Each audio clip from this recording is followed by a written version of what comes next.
11번 종결 단계에서 사회복사 과업이 아닌 것은 사후 계획을 수립한다. 성과 유지의 전략을 확인한다. 종결 단계에서 잘했는지 못했는지.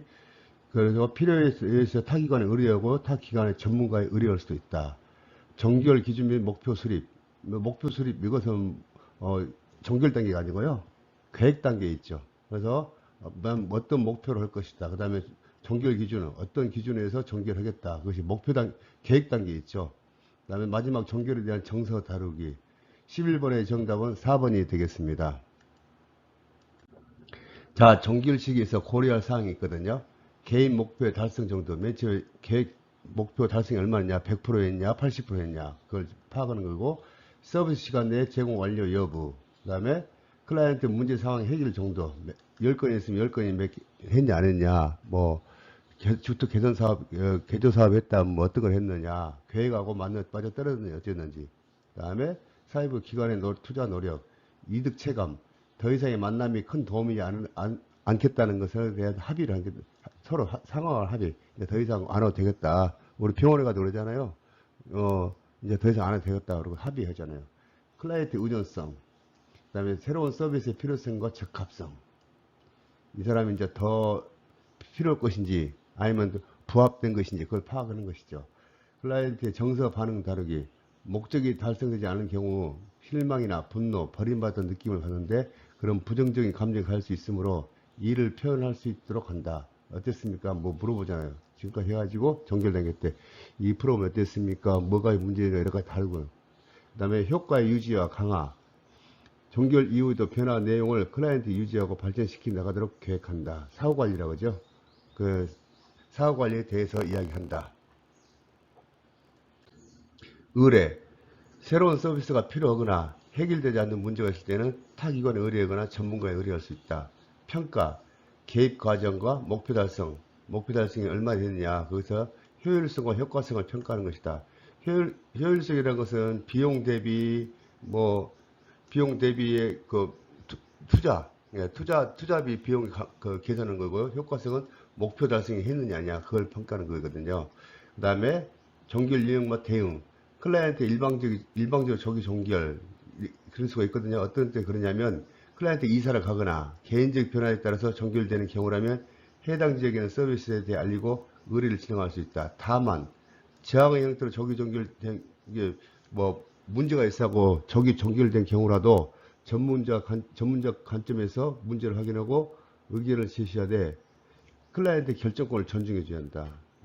당신이 이래서 강제로 종료하겠다 그런 말 하더라도 할 건지 말 건지 클라이언트에 존중을 해줘야 한다 이거죠. 또 원하는 경우 다시 대응받을 수 있도록 이야기해 줘야 한다. 근데 욕구는 끝이 없죠. 기간의 시간 제약에 따른 종결, 실습생의 실습기간 만료 등 기간의 상황에 따라 종결할 수밖에 없다. 만약에 클라이언트와 실습생이 서비스를 제공했다. 그러면 실습생이 종결하면 그 프로도 종결할 수 있도록 되는 것이죠.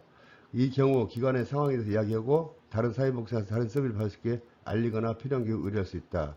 그러니까 그 실습생과 그 클라이언트와의 관계를 맺어줬는데 그 실습이 이제 기간이 끝났단 말이에요. 그러면 이 프로그램을 종결할 건지 타 기관에 건지 타 사회복지 넘길 건지 그것을 말씀해 주라는 얘기죠. 시간 제한적 개입 모델에 따른 종결. 시간이 딱 됐다는 얘기죠.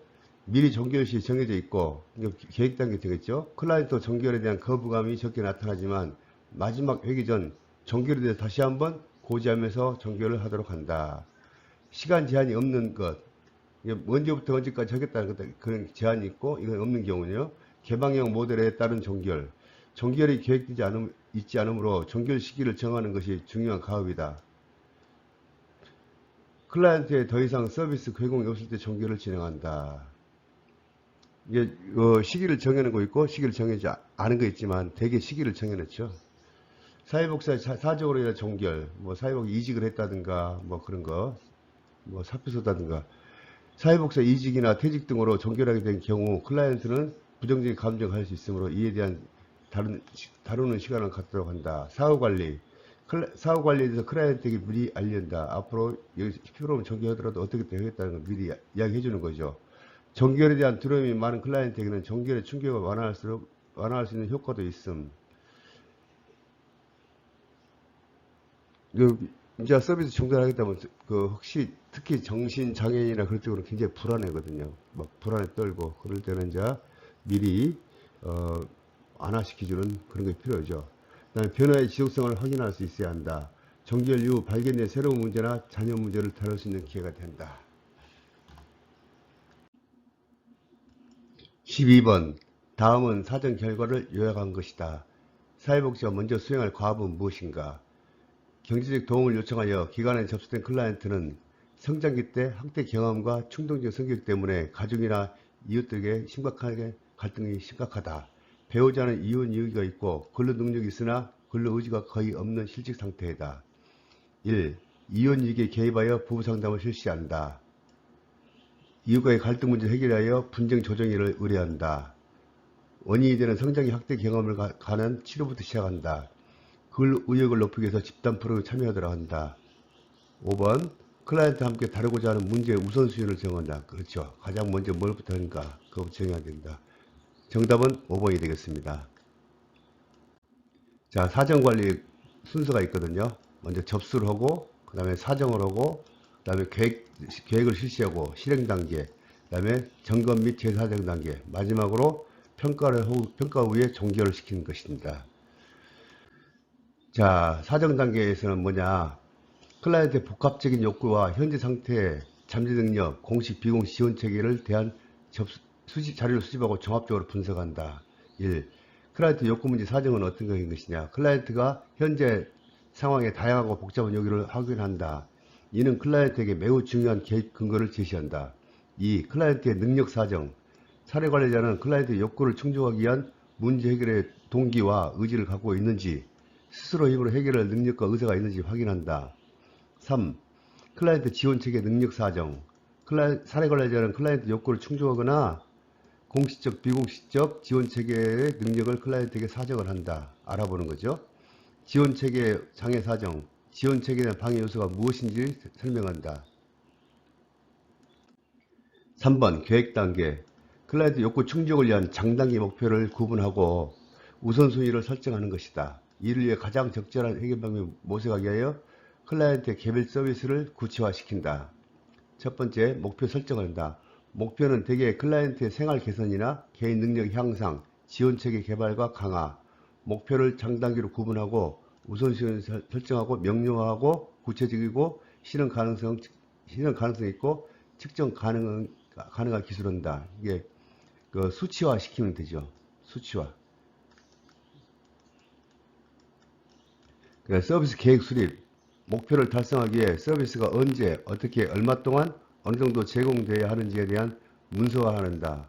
사례 관리자와 클라이언트 적극적으로 관여해야 한다. 그 다음에 4. 실행 단계. 클라이언트에게는 필요한 서비스 연결하고 개입을 통해 서비스 제공과 활용해서 장애를 극복하고 적절한 서비스를 배열하는 과정이다. 장애 극복과 옹호.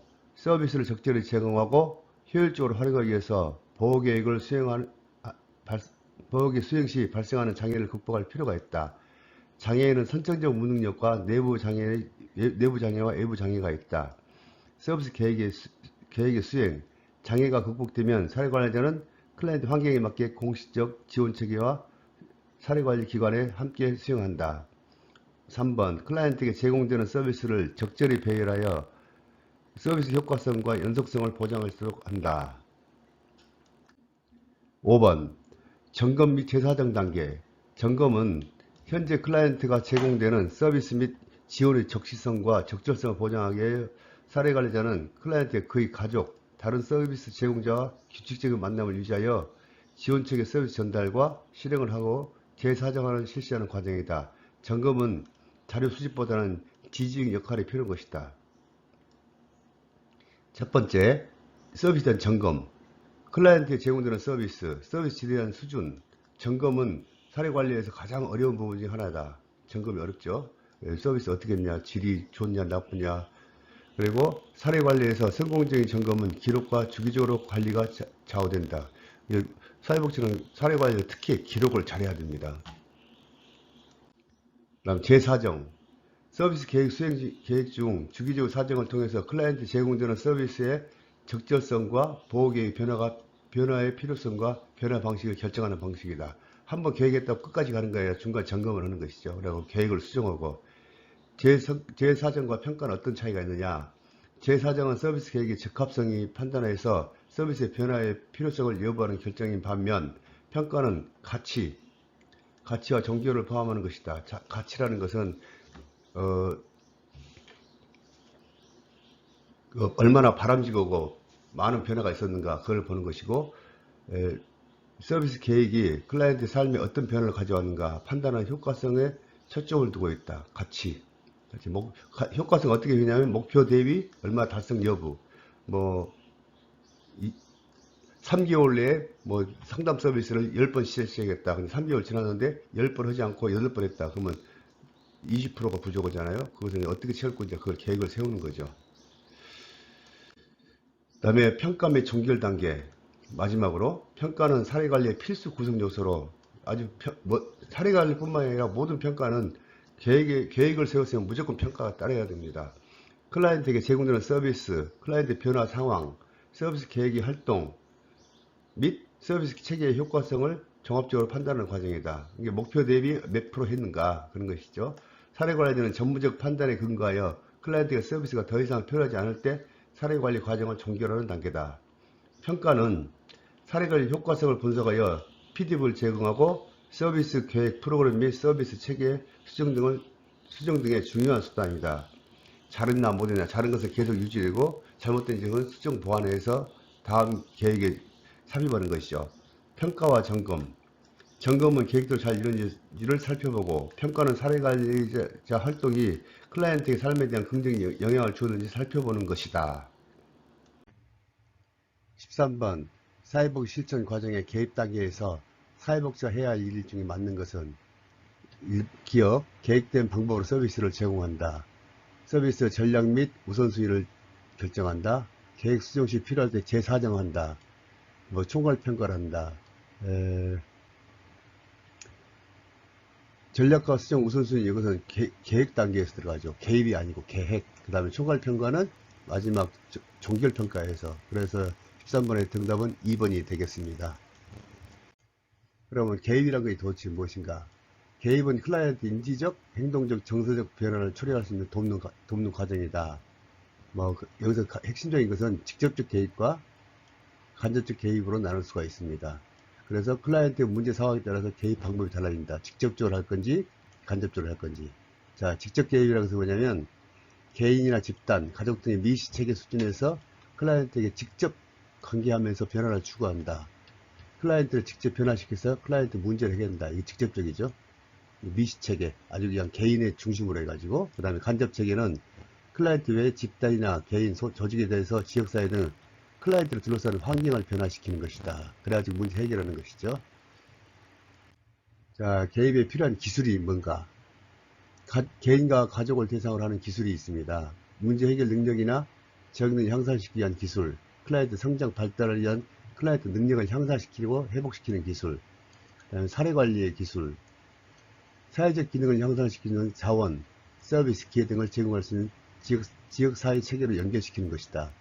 그 다음에 권익, 옹호 및 인파워먼트 기술, 사회적인 권익을 위하여 소외된 자들의 기회를 줄 수 있는 돕는 기술이다. 지역사회 조직사에서 사용하는 기술, 서비스와 기회 등을 제공할 수 있도록 지역사회 연계한다는 얘기죠. 그 다음에 사회복지 조사 연구 및 정책, 행정개선과 변화를 통해 클라이언트에 도움을 줄 수 있는 기술. 사실 여기서는 사례관리에서 개인적인 것이 많이 들어가는 거죠.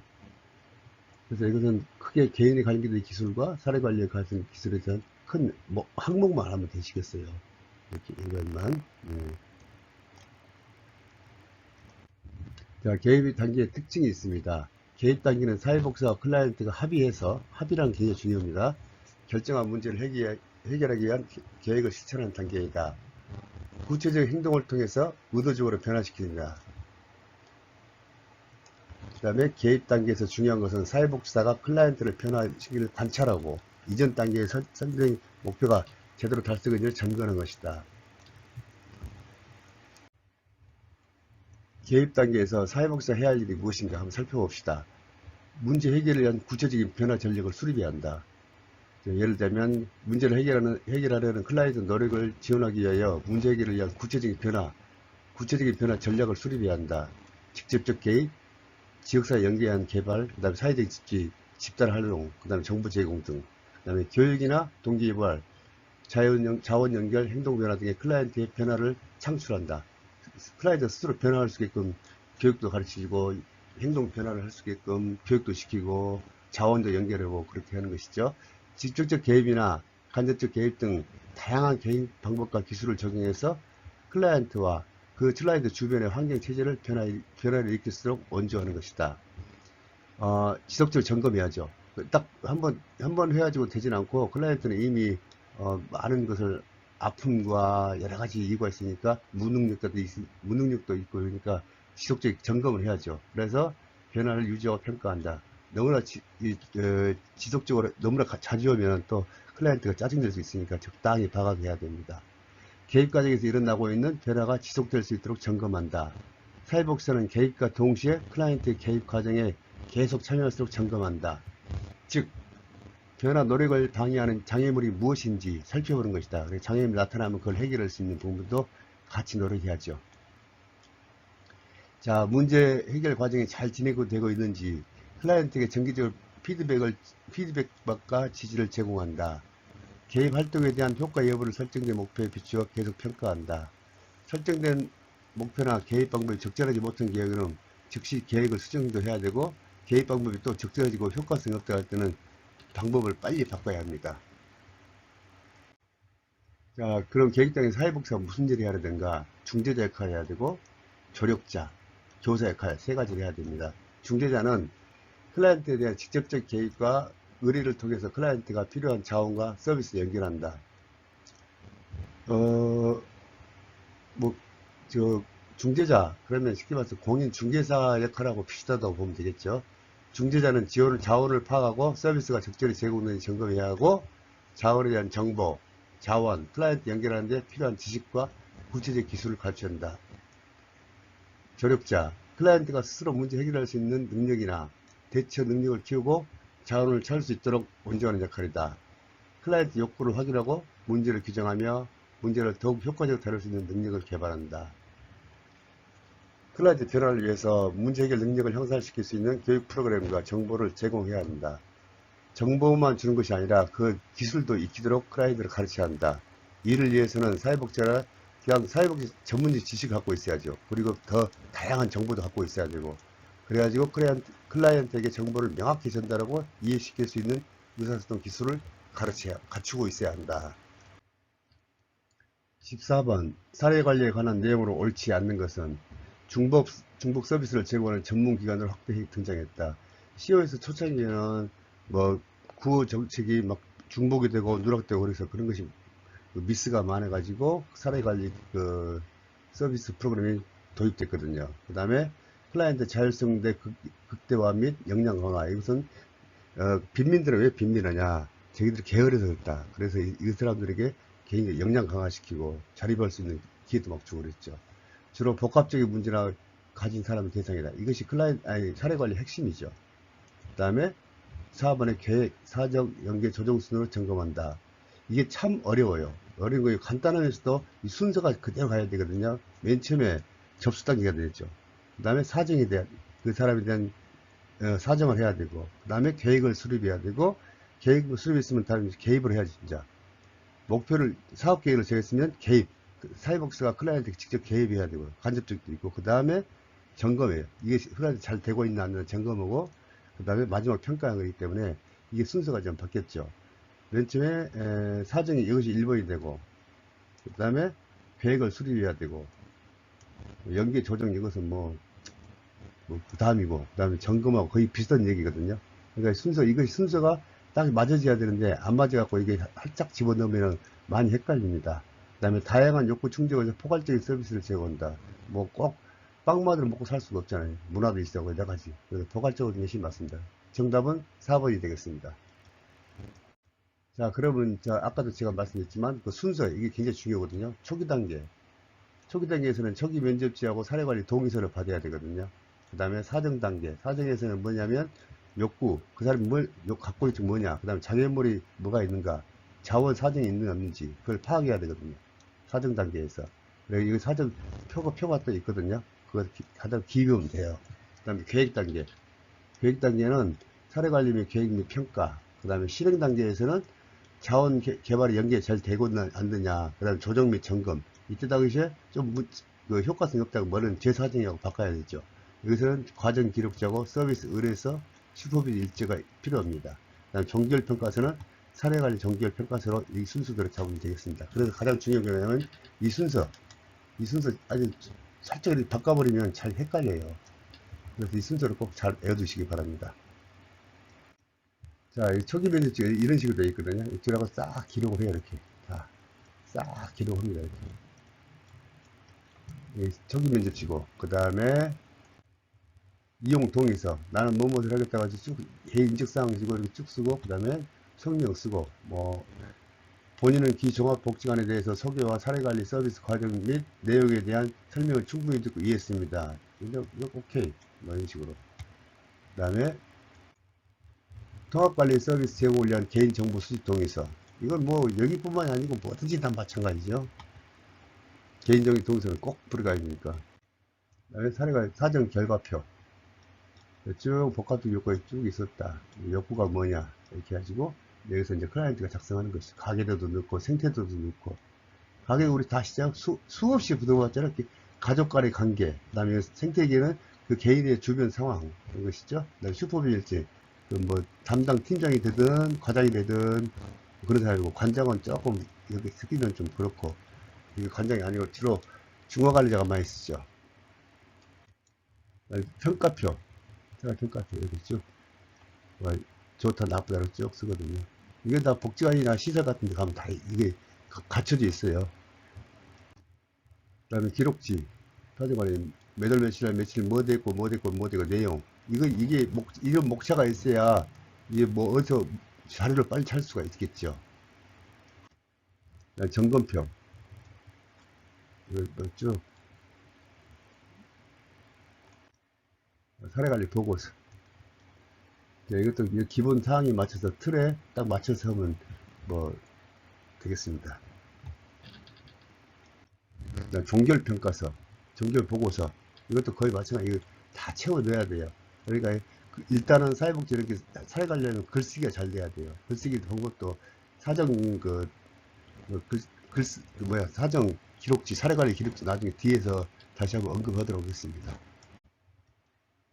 15번 다음에서 사례관리자가 수행할 역할이 아닌 것은 사례관리는 알코올, 가정폭력, 알코올 중독자면 거의 가정폭력까지 이어지거든요. 실직 문제도 아울러 이어지고 실직 문제가 있는 클라이언트를 면담하여 알코올 치료와 근로업에 대한 동기를 부여하고 자활센터 이용법을 설명하였다.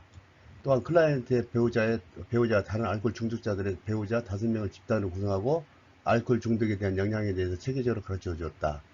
그래서 가정폭력 연계해서 전문 상담을 받도록 했다. 그러면 상담가는 당연히 상담 내용이 나왔기로 상담가가 맞고, 그다음에 중재자는 어떤 뭐 갈등이나 분쟁 같은 것에서 주로 그 화합하고 중재하는 그 역할이죠. 그다음 교육자는 뭐 방법에서 뭐 집단 같은 데서 뭐 진행자라고 할 수 있죠.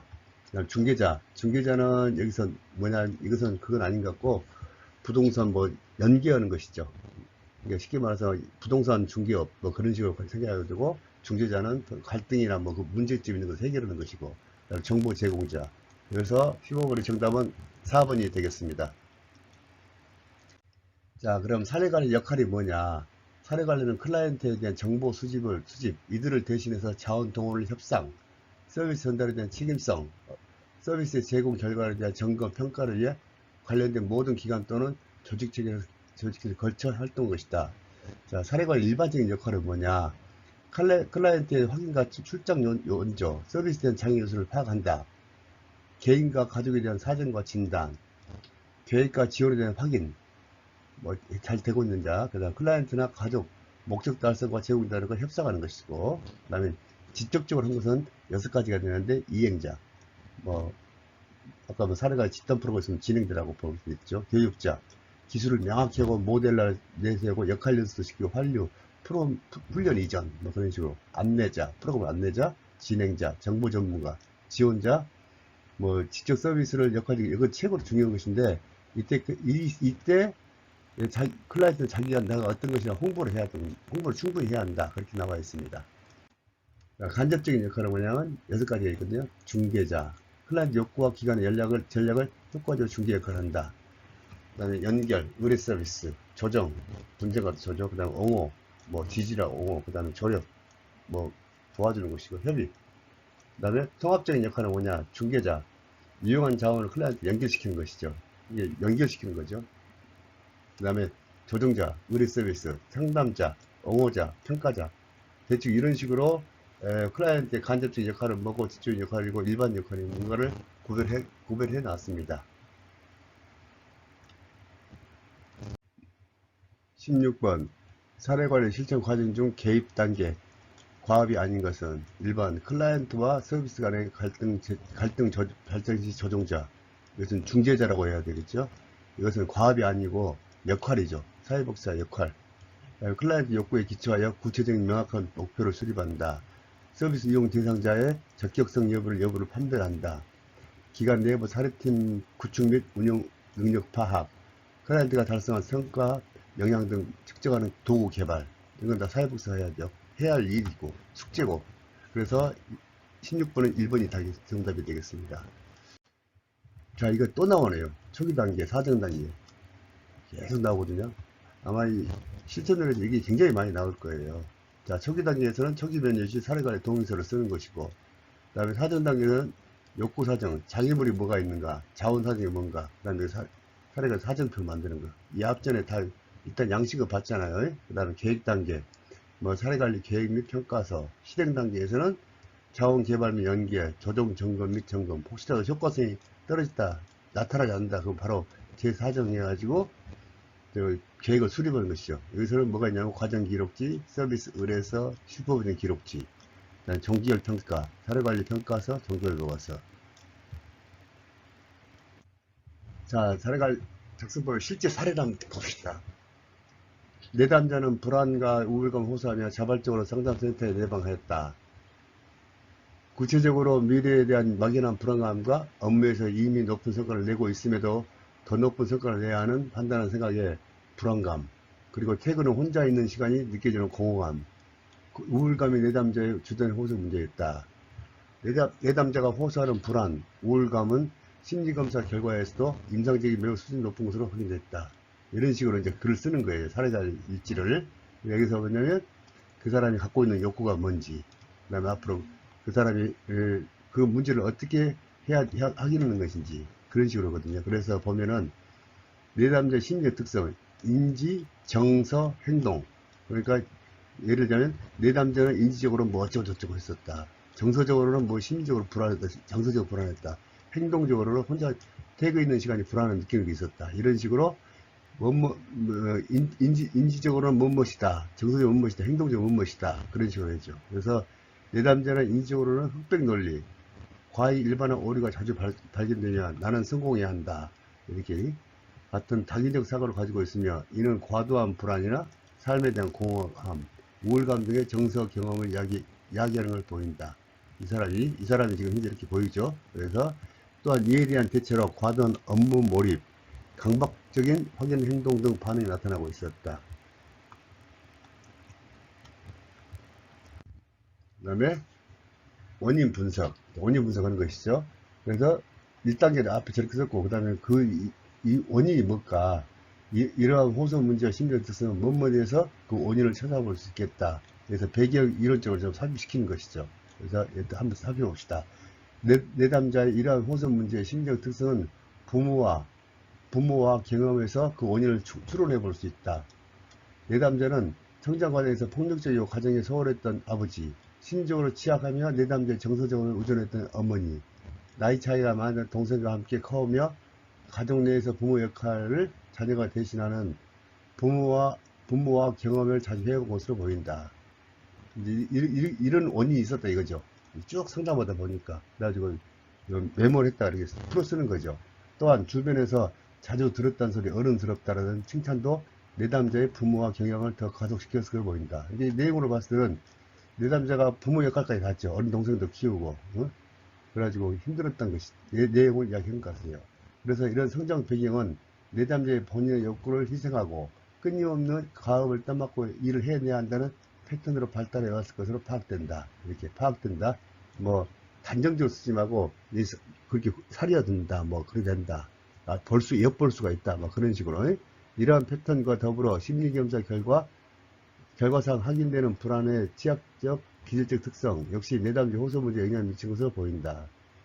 이게 사례관리 적성에서는 주의사항이 뭐냐면 항상 뭐 단어에서는 뭐 단정적으로 뭐 이것이다 저것이다 한 것이 아니라 무엇을 지향하고자 한다. 무엇이 보인다. 사례된다라 뭐 할 수 있겠다. 이런 식으로 뭐 볼 수 있겠다. 이렇게 볼 수 있겠다. 내가 그 의사라 그런 부직이 아니기 때문에 그렇게 보인다. 그렇게 사례된다. 뭐 할 수 있겠다. 뭐 그렇게 이것도 보인다고 했네. 그다음에 보인다. 뭐 보인다. 끊임없이 써먹고 해야 한다는 패턴은 파악된다. 뭐 파악된다. 이런 식으로 뭐 영향이 미친 것은 사례된다. 이런 식으로 단정적인 말을 쓰면 안 됩니다. 자, 상대방의 방향성을 써야 되는데 이해 상담에서는 뭐뭐 하고자 한다. 이게 이해 상담에서는 상담자와의 계속 관계 속에서 내담자에게 제한된 제 양육의 경험, 교정적 정서 경험을 제공하는 데 초점을 맞추고자 한다. 이 내담자 그렇게 했잖아요. 자기가 부모와 경험을 했었다 뭐 그런 거. 그래서 그것을 교정적 정서 경험을 제공하는 데 초점을 맞추고자 한다. 이렇게 이러한 새로운 관계 경험을 통해 내담자가 외면했던 욕구와 감정을 타당화하고 유연하고 적응적으로 사고하고 행동하여 있을 것이라고 기대된다. 사료된다. 뭐 그런 식으로. 자, 이제 이것은 참고사항이에요. 내담자가 하는데 파티를 해가지고 내방자의 호소가 원인가. 그래서 우울증이 있었고 불안감을 쭉 이렇게 대충 이렇게 써내세요. 그 다음에 이 사람 파트 2에서는 이 사람 인지 상태가 어쩐지 인지 기능이 굉장히 높아하고 있다. 뭐냐면 우리가 이것은 우리 나름대로 거예요. 퀴위스크라고 인지 검사 있거든요. 그걸 첨부에 아주 좋죠. 그 다음에 내가 없을 때 친구들은 나를 요구하거나 칭찬한다. 이것도 검사 결과 다 있거든요. 나는 반드시 성공해야 한다. 이거는 이 내용은 두 번째 상담 중에서 나왔다 해서 가로 열고 이 얘기. 한 번 실패하면 계속 실패할 것이다. 이 내용 어디서 나오냐면 이 사람이 갖고 있는 생각이 네 번째 상담을 하니까 그때 나왔다. 그래서 이렇게 넣으시면 돼요. 그래서 빨리빨리 찾기가 쉽죠. 정서 문제는 어떻게 했냐. 태그로도 아무것도 할 수 없을 것 같은 기분이 든다. 이것도 언제 나왔냐. 두 번째 상담 기간에 나왔단 말이에요. 그 다음에 회사에 있을 때는 극도로 불안감을 느낀다. 이거 면접 때 딱 나왔다는 얘기네. 그 다음에 행동. 굳이 안 해도 되는 일을 붙잡고 10시까지 야근한다. 이것은 첫 회기 때, 첫 상담 때 이 말이 나왔네요. 보고서를 제출할 때마다 검토하는데 시간이 너무 많이 걸린다. 이것은 3회기 때 이 내용이 나왔었고. 자, 마지막으로 원인 분석. 기술적으로는 불안의 취약함. 이것도 검사를 다 해본 거죠. 불안 검사 같은 거. 나의 어머니는 늘 나에게 의존을 했다. 이것도 접수면제로 나와 있는, 이 내용 접수면제 나와 있는 내용이고. 아빠는 거의 집에 없었고, 집에 올 때마다 나와 엄마를 때렸다. 이거 언제 그랬냐? 접수할 때, 접수 상담할 때 이 내용이 들어왔던 내용이에요. 아빠와 진지를 얘기를 나눠본 적이 없다. 이게 첫 회기 때 그 말이고, 아빠가 아무튼 한 번도 말해본 적이 없다 이거죠. 엄마는 우울증이 있었다. 접수 기간 동안에 말한 것이고, 어렸을 때 어른들부터 칭찬을 많이 들었다. 이것은 처음에 나온 거 아니라 상담 세 번째 시간에 이렇게 나왔다는 얘기를 이렇게 기록해 놓습니다. 자, 이번 시간에는 쉬어가는 마당으로서 한번 여러분들 IQ 테스트를 한번 해보겠습니다. 산토끼의 반대말은 무엇일까요? 키토산이라고 말한 사람은 IQ 30 이하. 그 다음에 집토끼라고 한 사람은 IQ 60. 그 다음에 죽은 토끼라고 한 사람은 IQ 80. 그 다음에 들판 토끼, 바다 토끼 이건 IQ 100 이상입니다. 자, 물고기 반대말은 무엇일까요? 불고기. 소가 죽으면 영어로 뭐라고 할까요? 다이소. 재밌었죠? 이렇게 한번 잠깐 시간을 가져보았습니다. 17번 인파워 모델에 관한 설명으로 옳지 않는 것은 1. 클라이언트 문제를 함께 방해한다. 이것은 사회복사와 같이 함께하는 것이죠. 개인 대인 관계 제도적 차원에서 인파워먼트가 이루어진다. 이게 순서가 있습니다. 밑에 보면 대화, 발견, 발달 단계. 그 다음에 3번 클라이언트와 협력 관계를 확인하는 것이 중요하다. 그렇습니다. 뭐 협력 관계는 사회복사가 될 수 있고 자원도 연결되고. 그 다음에 4번 클라이언트 문제의 부정의 개입에 초점을 맞춘다. 이건 아니죠. 부정의 클라이언트는 적응으로 가는 것이기 때문에 부정에 맞춘 게 아니라 적응에 맞춘 겁니다. 그 다음에 개입 단계에서 대화, 발견, 발달 이 순서를 꼭 외워두십시오. 시험 아주 잘 나옵니다. 그래서 정답은 부정이 아니라 적응이 맞습니다. 자, 역량과의 강점, 관점. 이것을 역량 강화라고 보시면 돼요. 거의 비슷한 얘기니까. 인파워먼트의 특징 및 개입 과정. 기존의 클라이언트를 병리현상. 이게 기존에 뭐 CEO니 그런 데서 전부 다 그 개인의 문제로 봤거든요. 병리현상. 네가 게으르고 나태하고 그런 걸 봤기 때문에 병리현상 관점에서 강점, 관점, 생태체계로 바뀐 것이다. 다시 말해서 모든 사람은 살아가면서 스트레스와 문제를 갖게 돼 있다. 받게 돼 있습니다. 이때 클라이언트가 문제 해결 과정에서 스스로 문제를 찾고 그것을 활용하도록 되어 있어요. 스스로 찾게끔. 기존에는 뭐 움직이지 못하고 뭐든지 그랬지만은 이 역량 강화에서는 스스로 문제점을 찾고 문제 스스로 해결하도록 하는 것이 핵심입니다. 클라이언트는 수혜자가 아니라 복지 소비자로 바라보는 것이다. 받는 것이 아니라 이제 직접 그 복지 생산자로 탈바꿈하는 거죠. 역량 강화는 자원을 발견하고 자원을 사용하는 것이다. 역량 강화에는 개인만을 중요하게 생각하는 것이 아니라 개인 차원, 그다음에 뭐 대인관계 차원 이렇게 그다음에 구조적 차원, 사회 정치적 차원까지 움직여지는 것이다. 예를 들어 미혼모를 돕는다는 것은 개인도 돕지만 미혼모들이 연대를 추진하고 미혼모에 대한 법률 개정까지 추진하는 것이다. 그 다음에 아까 제가 말씀드렸죠. 대화 단계, 1번 대화 단계, 발전 단계. 이 순서는 잘 외워두십시오. 그럼 대화 단계가 뭐냐? 사회복지와 클라이언트 관계를 중요시하는 것이다. 이게 클라이언트와 사회복지와 파트너십을 맺는 것이고, 현재 상황을 명확히 해야 하는 것이고, 방향을 어떻게 갈 것인가, 방향을 설정하는 것이다. 대화 단계. 서로 이야기하면서. 그 다음에 발견 단계. 문제를 사정하고 그 문제를 분석하고 계획한다. 문제를 일단은 발견했잖아요. 그 문제에 대해 사정을 하고, 그 다음에 문제를 분석하고, 그걸 계획을 수립하는 것이죠. 그 다음에 여기서는 강점 확인을 하는 것이죠. 자원 역량 확인, 해결 방안 계획 수립한다. 그 다음에 발전 단계는 삶의 실행의 안전을 위해서 기회 확대, 성과 확인, 성공 확인. 이건 그 중요한 게 아니니까 1번, 2번을 잘 내어주면 나머지는 이게 된다는 대로 확인만 하면 된 것이니까요. 그 다음에 역량과의 출발은 인보관에서 시작했다. 자선조직협회에서는 개인의 문제를 생각하고 개인의 탓으로 봤다.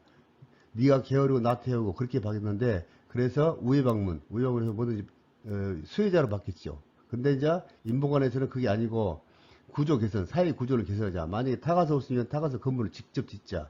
그래서 누구든지 자신의 힘을 발견하고 그걸 사용하고 적극적으로 나의 삶을 변화시키는 것이다. 예를 들자면 물고기 잡는 법을 가르치고 배우는 것이다. 두 번째, 흑인 여성도 이제 어떻게 했냐면 여성운동에서 백인들의 차별과 불평등에 대항하기 위해서 사회개혁 활동을 하였다. 인보관이 온전하면 그 다음에 이어지는 것이 흑인 여성의 운동이죠. 그 다음에 역량 강화를 한번 다시 한번 살펴봅시다. 역량 강화 모델, 문제중심. 문제중심은 항상 정신분석이죠. 프로이드 같은 거. 그래서 역량 강화는 옛날에는 과거에는 문제중심을 봤지만 지금 강점중심. 그 사람 잠재력이 뭐냐 그런 것 내면에 있는 것을 다 찾아내는 것이죠. 그래서 클라이언트의 잠재력과 자원을 활용할 수 있는 방법을 알게 해준다. 클라이언트는 활용 방법을 모르기 때문에 활용은 못할 것이다. 나는 아무것도 모르다. 뭐 그런 식으로 포기 상태에 있기 때문에 자기 장점을 발견하지 못하는 것이죠. 3번 클라이언트와 사회복지는 동반자적 성격을 가지고 있고 파트너십으로 협력적 관계를 하고 있다. 기존에는 일방적이었다면 CEO, 자선조직협회에서 일방적이었다면 지금 그 역량 강화는 그게 아니고 수혜자가 아니고 시혜자로 탈바꿈하는 것이죠. 자, 강점, 강점. 1번 이 클라이언트의 성장과 변화를 위한 능력을 가지고 있어 스스로 회복할 수 있게 한다. 이게 자기의 성장 변화에 서는 누구 도움 없이 스스로 할 수 있게 만드는 것이다. 2번, 클라이언트는 자신의 문제를 정의하는 데 있어 결정적인 해결책을 가지고 있다. 이게 보면은 상담 같은 데 보면은 자기가 문제도 않고 자기 해법도 갖고 있다 그러잖아요. 근데 다 인간은 다 그렇다. 그렇게 문제점과 해결책 동시에 갖고 있다 그죠. 자, 희망과 가능성이 있을 때 긍정적인 변화가 나온다. 내가 희망이다 뭐 그렇게 갖고 있어야 그 변화가 무엇이 나는 할 수 없다. 불가능하다. 그렇게 보면 희망이 안 보이죠. 자, 4번. 클라이언트와 사회복지 협력적 탐색 과정에서 강점을 발견할 수가 있다. 같이 파트너십으로 해가지고. 5번. 클라이언트를 꾸준히 이끌고 지속하는 힘이 강점이다. 강점이라고 하면 꾸준히 끌고 가는 것. 중도에 포기하지 않고 끝까지 물고 늘리는 것이 강점이다. 그렇게 생각하면 되겠습니다. 강점이란 클라이언트의 강점을 부각시켜 클라이언트 스스로가 문제를 해결할 수 있도록 하는 사회복지 실천 기술입니다. 즉 클라이언트 병리적 혹은 진단적인 부정적인 측면과 상반되는 개념으로 모든 사람은 나름대로 잠재적인 거 있고 자원 기술이 있고 동기부여 등을 가지고 있다는 보는 관점입니다. 즉 소비자를 독특한 존재로 보고 클라이언트를 다양성을 인정해주고 존중하면서 소비자의 결정보다는 강점에 초점을 두고 모든 가능한 자원을 활용해서 소비자 영향을 실현해 나가도록 돕는 것이다. 강점 관점의 특성, 문제가 아닌 도전으로, 그 다음에 병리가 아닌 강점으로, 과거에서 머물지 말고 현재나 미래를 초점을 둬야 한다. 그렇게 정리하고 있습니다. 자, 개입 단계를 보면은 세 가지가 있거든요. 대화, 발견, 발전. 이것은 이 순서를 꼭 외워두셔야 됩니다. 대화 단계는 뭐냐면 사회복지사 파트너십을 만들고 파트너십을 하고 현재 상황을 명확히 하고 앞으로 어떻게 할 것인가 방향, 지금 현재 문제점 뭐고 어떤 문제가 있던 거 정확히 말하고 그 다음에 앞으로 이 문제를 해결해서는 어떻게 나아가야 있다 방향 설정하는 것이고, 발견 단계 클라이언트가 갖고 있는 강점을 확인하고 그 클라이언트가 갖고 있는 역량감은 무엇인가 또 해결 방안을 수립하는 것이다. 그다음에 발전 단계에서는 이 부분을 갖다가 두 개를 갖다가 자원을 활성화하고 동문관계를 창출하고 기회를 확대하고 성공 확인하고 성과를 집대성하는 것이다. 자, 문제 해결 모델과 비교해 봅시다. 문제 해결 모델과 강점 관점을 비교합시다. 개인적으로 봤을 때는 증상이 가진 자는 문제 해결점에서는 증상이 가진 자로 규정하고 있고, 그 다음에 강점 관점에서 강점을 가진 독특한 자로 규정하고 있습니다. 같은 클라이언트라도. 그 다음에 어떻게 초점을 맞췄냐.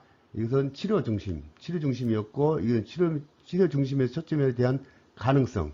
이걸 치료하면 낫겠다, 좋아지겠다, 향상되겠다. 그런 데 가능성을 두고 있고요. 사정은 문제에 대해서 모든 것을 사정을 해보는 것이죠.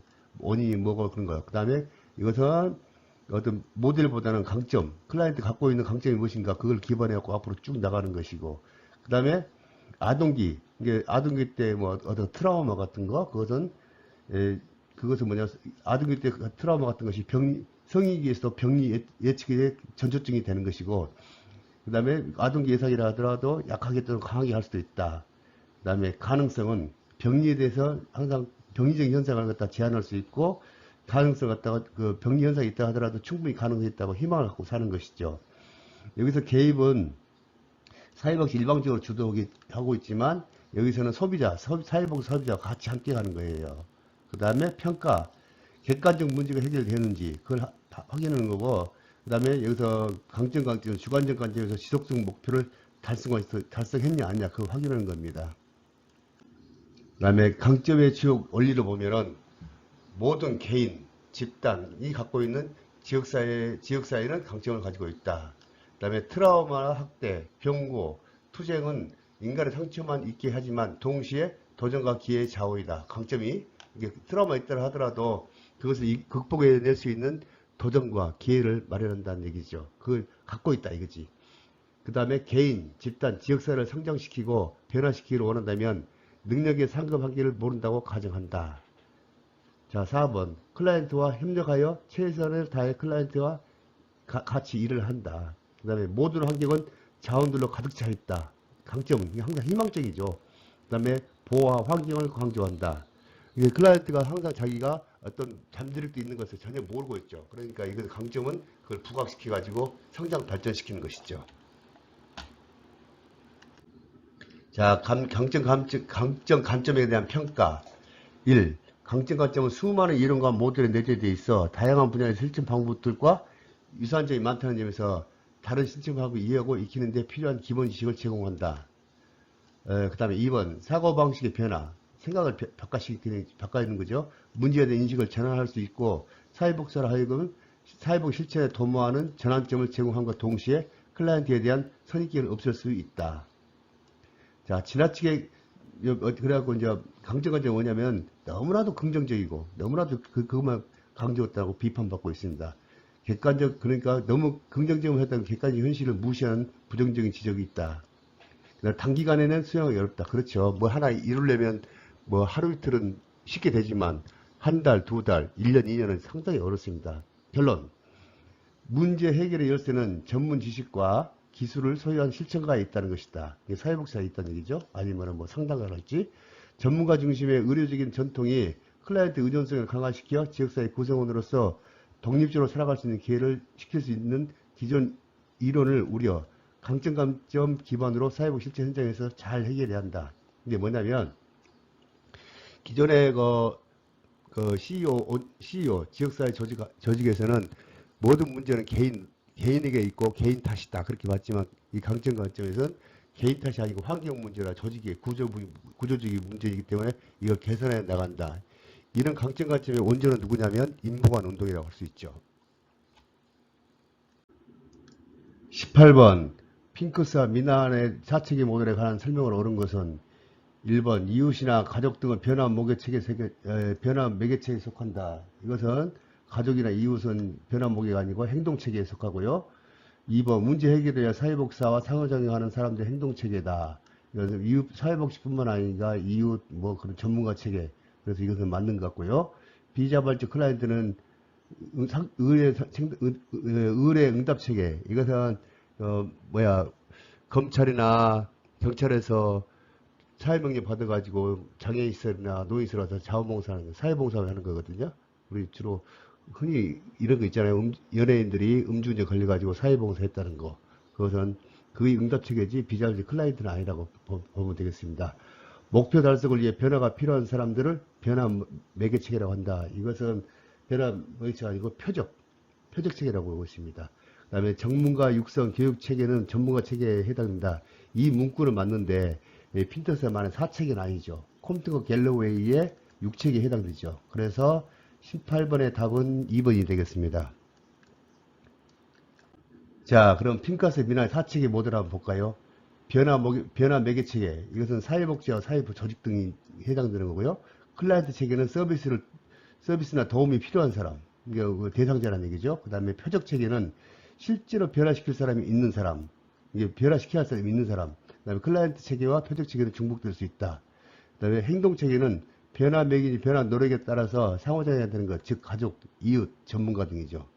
그 다음에 아까도 제가 앞서 이야기했듯이 콤트가 갤러의 6체계 모델은 4체계 모델에서 전문 체계하고 응답 체계만 추가하는 거예요. 그러면 전문 체계는 뭐냐? 전문가를 육성하는 교육 체계, 뭐 전문가 단체, 뭐 그런 데죠. 그 다음에 의뢰 응답 체계는, 뭐 강제로 사회복지관에 오게 되는 것인데, 강제로, 이것은 이제 아까 말했지만은, 검찰이나 경찰에서, 강제로 사회봉사 명령을 내린 거죠. 연예인들이 음주운전 걸렸을 때, 사회봉사 받아가지고, 그 시간을 채우는 것이죠. 자, 그러면 더 구체적으로 살펴봅시다. 자, 변화 매개 체계는 뭐냐면, 변화 매개인이 사회복지사와 그 사회복지사가 속한 기관의 조직을 통틀어 말한다. 조직을. 사회복지 기관이나 사회복지사, 그 다음에 그런 것을 말하고, 그 다음에 예를 들어서 클라이언트 문제를 해결하기 위해서 중간에서 자원을 연결해주는, 자원 연결, 변화 매개체, 뭘 연결해줘야지. 내적인 뭐 잠재력도 키울 수도 있고, 뭐 스스로 갖고 있는 인적 자원이나 뭐 정신 자원 그런 것을 전부 다 연결해 주는 거거든요. 그래서 사회복지사는 중간에서 클라이언트 변화를 돕기 위해서 서비스를 계획하고 제공하며 푸시업을 하는 것이죠. 푸시업. 그리고 관련 기관 협조를 요청하는 등 실시하는 사람이라고 해서 변환 매개인이란다. 변환 매개인. 뭐 변화시킬 수 있는 당사자라 그 말이죠. 자, 클라이언트 체계는 사회복사와 기관의 도움을 받아 문제를 해결받기로 한 개인, 가족, 지역사회를 말한다. 클라이언트 체계.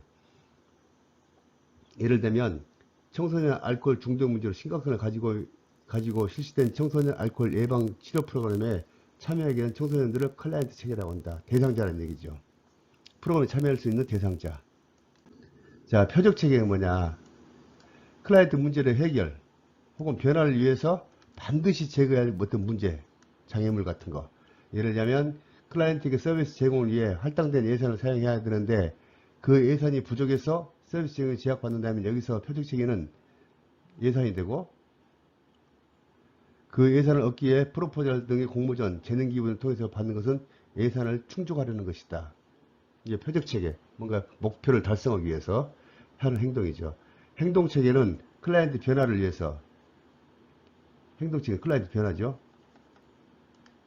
클라이언트 변화를 위해서 사회복지와 협조해서 행동하고자 하는 협력기관이나 조직, 집단 등을 말한다. 예를 들면 독거인원이 지방 예방 프로그램을 실시할 때 치매 상담 프로그램이나 관련 프로그램을 실시하는 치매 안심센터나 관련 전문가가 있다면 여기서 치매 안심센터와 전문가는 행동 체계가 되고, 그 다음에 만일 독거노인이 정서적 안정을 위해 매번 독거노인을 찾아 안부를 묻는 이웃이 있다면 그 이웃 또는 행동 체계가 된다. 클라이언트 변화를 주기 위해서 뭐 영양 부족하면 단백질 같은 것도 그런 음식 같은 것도 갖다 주는 것이 그 행동 체계죠. 그래서 사회복지사가 치매 노인 대상으로 프로그램이나 사업을 실시할 때 도움을 주기로 한 개인, 집단, 지역사회들 모두 행동 체계다. 프로그램에 참여할 수 있는 조직이나 단체, 뭐 자원 그런 걸 말이죠. 자, 그 다음에 아까 그 곰등과 갤러의 6체계 모델이겠죠. 6체계 모델은 그 4체계 모델에서 두 개만 포함시키는 거죠.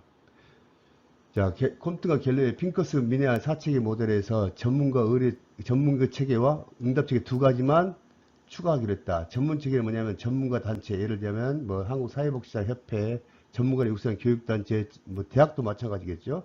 전문적 실천을 가치 등을 말한다. 전문가 단체에 대한 교육을 담당한 한국사회복지사 및 뭐 기타 등등. 그다음에 응답 의뢰 체계는 뭐냐면 일반적인 클라이언트 체계와 구분하기 위해 만든 것이다.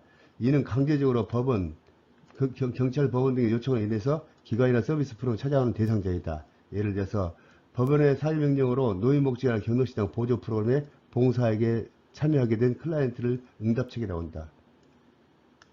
사회봉사 명령자죠. 그래서 명령을 받은 데는 법원이나 경찰들은 의뢰 체계를 한다. 의뢰하고 응답하고 그런 거죠. 그래서 콤튼과 이것은 4체계 모델에서 두 가지만 추가한다. 핀터스와 미나의 4체계 모델을 조금 다른 자료를 가서 한번 설명해 드리도록 하겠습니다. 핀터스의 4체계 모델은 체계 이론이나 생태체계 이론이 발전됐다고 되어 있습니다. 체계 이론과 생태체계 것은 환경과 요소를 강조했지만 이것은 이제 만약에 인간이 적절한 시기에 환경을 적절히 자연분을 못 먹었다 그러면 뭐 정신적이고 심적이 그런 부분에서 지체가 된다. 그 말이 됐거든요. 그래서 그 체계 이제 이런 거 이걸 기반으로 해가지고 체계 개념을 기반으로 해가지고 실천모임을 만들었던 사람이 핀터스와 미나이던데 그 네 가지 이게 뭐 4체계 모델로 개발했었죠. 그런 자 변화 모계 체계란 볼까요? 변화 매개인은 도움을 주는 사람, 사회복지사, 뭐 가족, 이웃, 뭐 학교. 그다음에 클라이언트 체계는 도움을 받는 사람. 이것은 반대가 되겠죠. 이것은 반대가 되죠. 그 다음에 표적 체계는 변화 매개인 또는 그 이게 목표가 중요하죠. 목표 달성하기에 영향을 미칠 수 있는 사람들의 이건 목표가 굉장히 핵심이에요. 그 다음에 표적 체계는 클라이언트 외부에 있을 때 클라이언트 체계의 목표에 동조적이거나 적대적일 수 있다. 자, 행동 체계는 변화 노력에 의해서 사회적 사람들로 되어 있기 때문에 행동하는 것이죠. 행동. 그래서 클라이언트 체계 목표에 찬성했다면 목표를 달성해서 행동으로 옮기는 사람들. 그래서 이 모형에 의하면 사회사 기능은 사람의 문제 혹은 지원 체계에 있는 것이 아니라 사람과 자원 체계의 상호작용에 있는 것이다. 여기서 사람과 자원체계와 상호작용하는 것이다. 따라서 사회사업은 사람과 사회환경, 상호작용 관계하며 이런 관계는 그들의 생활과제, 고통 완화, 열망, 가치 실현 추구하는 사람들의 능력을 보여주는 것이다. 자, 그래서 사체계 모델은 포괄적 관점에서 변화 모계체계, 클라이언트 체계, 표적 체계, 등등 체계로 이것이 네 가지가 어떻게 상호작용하는 것이 관심을 갖는 것이다. 자, 그래서 핀터스에 많은 이것을 갖다가 좀 표로 만들어 봤는데요. 변화 주도 체계, 변화 주도 체계. 이것은 사회복지와 이들이 소속되어 있는 기관이나 조직 기관. 그 다음에 클라이언트 체계는 도움을 찾으면서 변화 주도 체계와 협력하는 개인 및 집단. 이게 도움을 받는 사람들이죠. 실제적으로 클라이언트, 잠재적 클라이언트를 구분한다. 실제 클라이언트와 잠재적 클라이언트를 구분한다. 목표 체계. 타겟 시스템이라고 했죠. 아까 이것이 행동체계 아니라 뭐였죠? 갑자기 생각 안 나네. 변화체계. 변화주도의 목적을 성취하기 위해 변화시키고자 하는 건 개인이나 집단. 변화체계라고 하죠. 그 다음에 때때로 클라이언트 목표가 체계가 같을 수도 있고 다를 수도 있다. 행동체계는 변화주도체계가 목적을 위해 함께 일하는 사람들. 클라이언트나 목표체계, 행동체계가 서로 같을 수도 있고 다를 수도 있다. 자, 이것을 보면 이제 그렇죠. 이거 6체계 모델이거든요. 이것만 봤을 때는 4체계 모델이고 여기서 플러스 해가지고 전문가 체계하고 이거 두 개 합해주면 6체계 모델이 되죠. 그러면 전문가 체계가 뭐냐? 전문가를 양성하는 체계 단체, 뭐 실천이니까 윤리관이 포함한다. 이게 전문가를 양성하는 기관이고 응답 체계는 응답 의뢰 체계는 서비스 체계와 그러한 요청 서비스 갖는 것을 말한다. 이게 예를 들면 법원이나 검찰에서 사회봉사자를 주는 것을 제공하는 것이고, 그래서 그것은 의뢰기관이죠. 그 다음에 응답은 사회봉사 명령자. 이렇게 구분하면 되겠습니다. 19번 사회복지 실천에서 통합적 방법에 관한 설명으로 옳은 것은 사례관리가 실천 현장에서 일반화된 이후에 등장하였다. 다양한 클라이언트 체계 수준에 접근할 수 있었다. 고도의 전문화를 통해 해당 실천 영역의 고유 문제에 집중하였다. 전통적 방법에 비해 다양하고 복잡한 문제 상황에 개입하기 적합하지 않았다. 이거 통합적 방법론의 핵심인데요. 그다음에 5번 다양한 유형의 클라이언트를 통합한다는 의미를 가지고 있다. 지금 사이가 복잡해지고 클라이언트 욕구가 아주 다양해지고 있기 때문에 전통적 방법으로는 한계점에 도달해서 밀포드 회의 이후에 통합적 방법론이 제기되게 되어 있습니다. 그래서 19번의 정답은 2번이 되겠습니다. 자, 통합 접근론의 방법의 등장 배경이 있습니다. 전통적 방법으로는 다른 접근은 주요 특성 문제를 중심으로 개입함에 따라 이게 특정 문제만 개입했었다는 거죠. 복잡한 문제에 대해서는 개입하기 어려워 방법론을 모색하게 되었다. 전통적 방법은 지나친 분화, 막 세분화되어 있거든요. 전문화된 서비스가 파편화되고 막 나눠져 있고, 그리고 각 전문 영역 사이에 의사소통이 어려워 이를 해결한 방안으로 모색됐다. 그래서 계속 세분화되고 뭐 전문화되고, 그래서 클라이언트가 찾아가기 위해서 어려움을 호소하고 있어서 이 통합적 방법론이 등장하게 됐다. 1929년 밀포드 회의 통해서 사회국 실천의 공통 요소를 발견했다. 그래서 통합론이 그때 발견된 거죠. 등장하게 되었습니다. 통합 방법론의 특징이 뭐냐? 사회국 실천 과정에서 개인, 집단, 지역사회를 대상으로 개입할 때 적용할 수 있는 원리나 개념을 공통된 통합적으로 가라 이거죠. 인간이나 환경 중심의 접근은 이분화된 것이 아니라 이 두 체계 간의 공유 영역, 통합됐죠. 공유 개입한다. 그래서 일반주의가 있고 순환적 인간을 적용했고 경험론적 검증의 방법이 선호되었었다. 통합적 방법을 지향하는 실천 요소는 뭐냐? 생태체계적 관점으로 했었고 광범위하고 포괄적 문제를 규정했다. 아주 구체적 개인 그쪽이 아니라 좀 폭넓게 했었죠. 그래서 개인, 가족, 집단, 지역사회 등을 다양한 수준에 했었죠. 그래서 요즘 최근에는 한 개인의 문제를 갖다 보면 개인의 문제를 본 것이 아니고 가족, 뭐 지역사회 같이 통합해서 보는 것이죠. 체계와 환경 간의 관계를 중요했다. 항상 그러니까 우리는 환경 속 인간이라고 그러죠. 환경을 항상 떠날 수가 없었습니다. 이론과 개입 방법을 개방적으로 선택했다. 다양한 이론과 개입 방법의 선택을 활용하고 특정 이론을 고집하지 않았다. 아주 다양성을 확보했죠. 특정 이론을 갖고는 한계가 있으니까.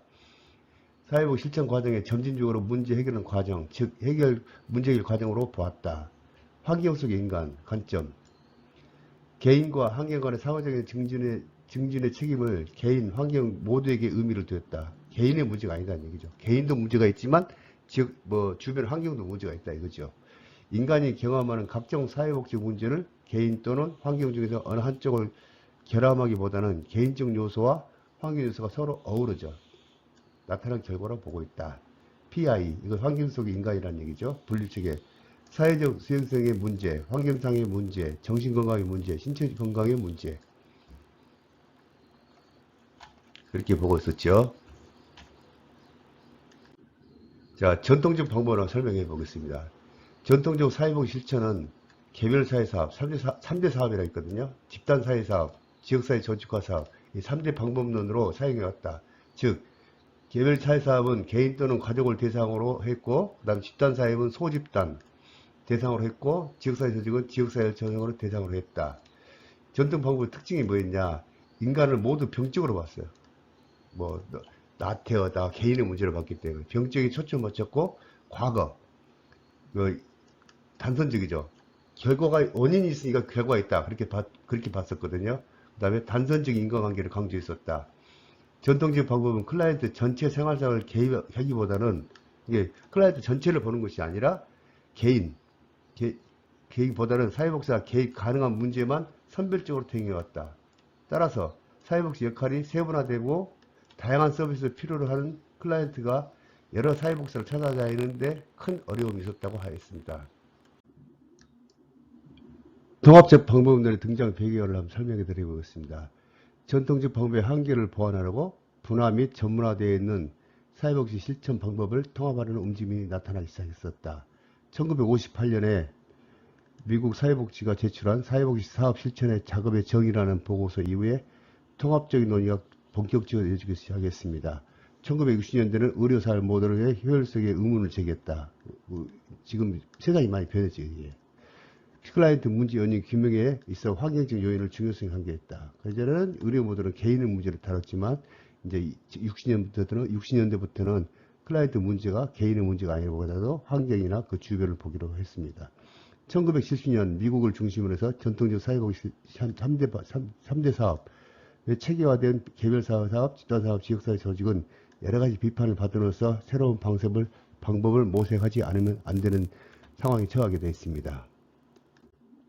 자, 전통적인 세 가지 방법을 한번 말씀드리겠습니다. 통합적 방법, 전통적 방법론에서 벗어나 1960년, 70년대에서 개인, 집단, 지역사회를 구분하지 않고 총괄, 전체를 봐버렸다는 얘기죠. 그 다음에 일반 체계 이론이 됐고, 사회체계 이론과 생태학, 생태체계 이론 등 다양한 이론을 이론적 기반으로 하였다. 그래서 복잡한 문제에 대해서 접근하기로 기틀을 마련했다. 단순한 게 아니라 아주 복잡해졌죠. 바틀레트는 사회복 실천의 공통 기반이라는 책에서 공통된 사회복 실천 방법과 지식과 같이 다양한 지식과 방법을 규정하고 있음을 강조했다. 여기서 이제 사회복 공통 방법 기초를 마련했었죠. 핀터스와 미나한이 사회복지사가 사회복지 현장에서 클라이언트를 돕기에 개인, 가족, 지역사회를 각각 제한하는 방법보다는 여러 유형, 규모의 체계들과 관계를 맺을 수 있는 방법이 필요하다고 강조했었다. 모든 사회복 실천에서 공통적으로 적용할 수 있는 통합적 접근의 필요성이 강조되고 있었다. 자, 전통적 방법의 한계가 있었어요.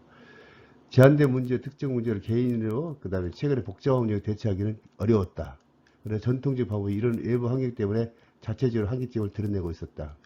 세상이 변한 거죠. 그러니까 지나친 분화, 너무 세분화했던 일이었어요. 지나친 분화, 전문화, 그리고 파편화 현상이 초래됐다. 아까 말씀드린 파편화, 파편처럼 막 퍼져 있다는 얘기죠. 그래서 다양한 문제와 욕구를 가지고 있는 클라이언트가 여러 기관이나 사회복지 찾아다녀만 했다.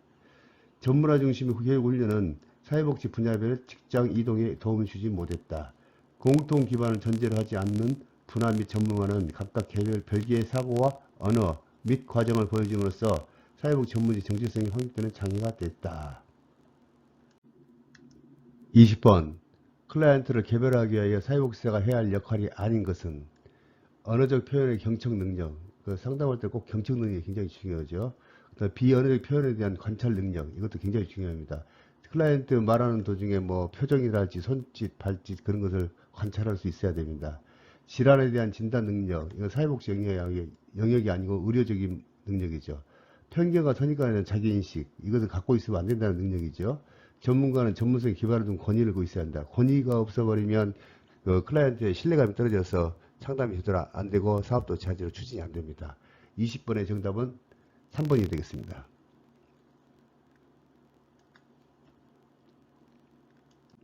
자, 사회복지사 필요한 역량. 사회복지사 해야 할 역할이 뭐냐. 편견이나 사직교로부터 탈피한다. 아까 뭐 자기 인식이라고 했죠. 이거 가지고 있으면 안 돼요. 인간 행동에 대한 지식. 이거 인행사에서 공부를 하면 대충 나오거든요. 그 다음 경청보다는 관찰 능력도 길다. 뭐 경청도 중요하지만 관찰 능력도 중요하다. 손짓, 발짓, 눈짓 뭐 그런 거. 클라이언트 보조에 맞는 활동 능력이다. 인간의 감정을 들여다볼 수 있는 능력이다. 관점을 유지하는 능력. 그 다음에 개발할 때는 자세한 배려를 해줘라. 면접의 내밀성 촘촘히 보고 그다음에 약속을 꼭 지켜야 한다는 거. 그다음에 면접을 위한 수단. 클라이언트 참여시키고 융통성을 가지고 있어야 한다. 자, 이번 기회에 개별화가 나왔으니까 BST 7대 원칙을 한번 설명해 드리겠습니다.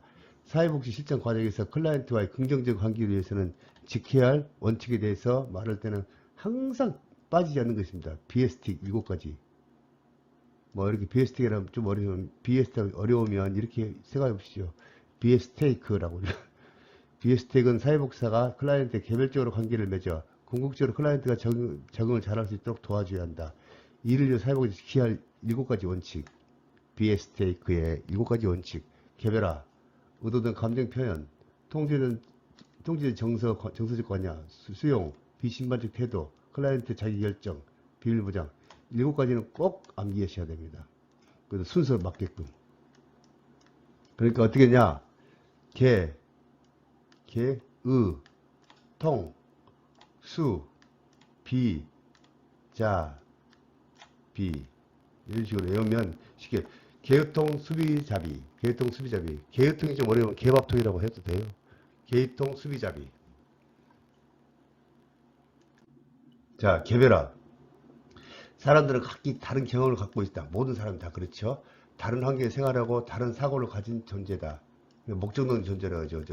에릭슨의 목적론 존재. 다 자기 주관적인 생각을 갖고 있다는 것이죠. 사회복지사는 클라이언트에게 개인적 차이를 가진 독특한 존재로 인식해야 한다. 뭐든지 개인적인 차이가 있다는 독특히 인식해야 되고 개인 목표, 개입 전력 모두 개인의 차이에 기반돼야 한다. 다 똑같지 않으니까요. 이를 위해서 사회복지사는 인간에 대한 편견과 선입견을 버리고 클라이언트 개별 환경적 측면까지 관여해야 합니다. 자, 의도된 감정 표현. 이는 클라이언트의 스스로 감정을 표현하는 것입니다. 뭐 부정적인 이야기도 다 받아줘야 돼요. 그 중에 부정적인 감정 표현을 할 수 있도록 유도해야 한다. 좋은 이야기만 하면 장담이 안 되죠. 이때 사회복지사는 주의를 기울여 경청해야 되고 그의 감정 표현을 낙담시키거나 비난하지 않는다. 뭐 욕한다고 해서 욕하지 마! 그러시면 안 되죠. 뭐 그렇게 충고나 충고 같은 거, 뭐 그런 거 하시면 안 된다. 그죠? 그대로 그냥 있는 그대로 받아들이라. 이런 과정에서 자극을 주거나 격려하는 등 다양한 방법을 개입을 통해 감정 표현을 도와야 하고 클라이언트 감정을 표현할 수 있는 안정적인 환경을 조성해주고 경청과 수용, 정서적 지지를 활용해야 한다. 그래서 속마음을 끄집어내야 되니까. 자, 3번 통제된 정서적 관여. 클라이언트 문제는 주로 정서적인 면과 관련이 있으므로 클라이언트 자신의 감정을 잘 표현할 수 있도록 도와줘야 한다. 이때 사회복지사는 클라이언트 감정에 대해서 이해하고 민감하게 바른 것이 통제된 정서적 관제다. 민감하게 받아들여야 되겠죠. 그냥 건성성 보지 말고. 이를 위해서 사회복지사는 경청하며 클라이언트 감정을 관찰하고 클라이언트 입장에서 이해한다. 우리 좋은 속어 있죠. 수거. 역지사지. 상대방 입장에서 바꿔 생각해보라. 4번. 클라이언트는 있는 그대로 받아들이는 것입니다. 수용. 있는 그대로 받아들여. 이게 적절한 또 말이 있죠. 산은 산이요, 물은 물이다. 산은 산으로 봐야지, 거기다 부연생을 하지 마라. 있는 그대로 받아들여라. 클라이언트는 자기 자신이 가치가 있는 존재로 인정받고 싶어 하는 것이다. 그렇지. 당연히 누구든지 뭐 특별한 사람 같이 인정받고 싶어 하죠. 사회복사는 클라이언트가 있는 그대로 받아들이고 대우해줘. 아, 그래. 알았습니다. 뭐 그런 식으로. 이를 위해서 클라이언트에 대해서 충분해하며, 이해가 충분해하며 가치가 다룰 수 있도록 인정하고 이를 수용하고 인정해야 한다. 자, 그 다음에 5번. 비심판적 태도. 클라이언트가 겪고 있는 문제에 대해서 잘못을 따지거나 책임을 묻는 등 행동을 하지 않는 것을 말한다. 사회복사는 클라이언트 문제를 인간과 상호작용의 결과로 보기 때문에 이에 대한 책임이 개인에게만 있다고 보는 것이 아니라 있는 것이 아니라 사회 전체적이고 구조적인 문제라고 보고 그런 것을 비심판적 태도로 가져야 근데 뭐 상담을 하는데 좀 자기가 생각 안 맞다고 나무라거나 뭐 오른쪽 거라 왼쪽 거라 가르치고 그래서는 안 된다는 얘기죠. 6번. 클라이언트 자기 결정 아주 중요한 얘기죠. 모든 인간은 자기 삶에서 선택과 결정을 스스로 하고 싶은 욕구를 갖고 있습니다. 자기가 내 물건 내가 사고 싶겠죠. 따라서 사회복지 현장 실천 과정에서 참여하여 스스로 선택하고 결정할 수 있도록 해야 합니다. 자신의 삶에 대해서 스스로 결정하는 것은 또한 인간의 기본 권리이다. 내가 선택하고 결정하는 내 중요한 권리죠. 따라서 사회복사는 클라이언트가 최선의 결정을 내릴 수 있도록 도움이 되는 서비스를 지원 대책을 세우거나 정보를 제공해라.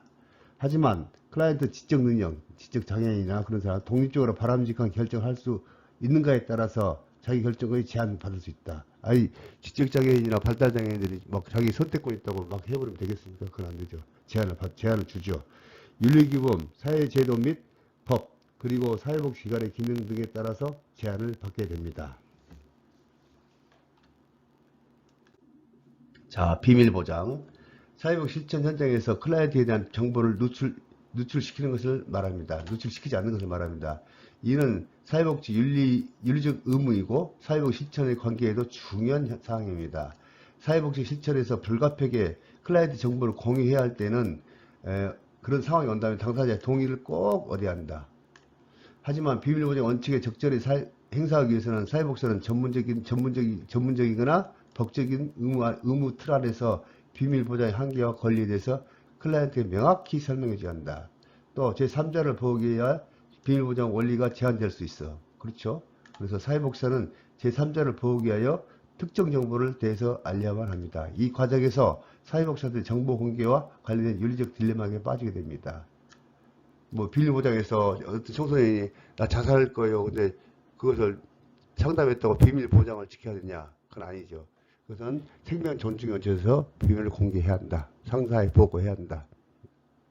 자, BSD 7가지 원칙 꼭 암기합시다. 개인통 수비자비.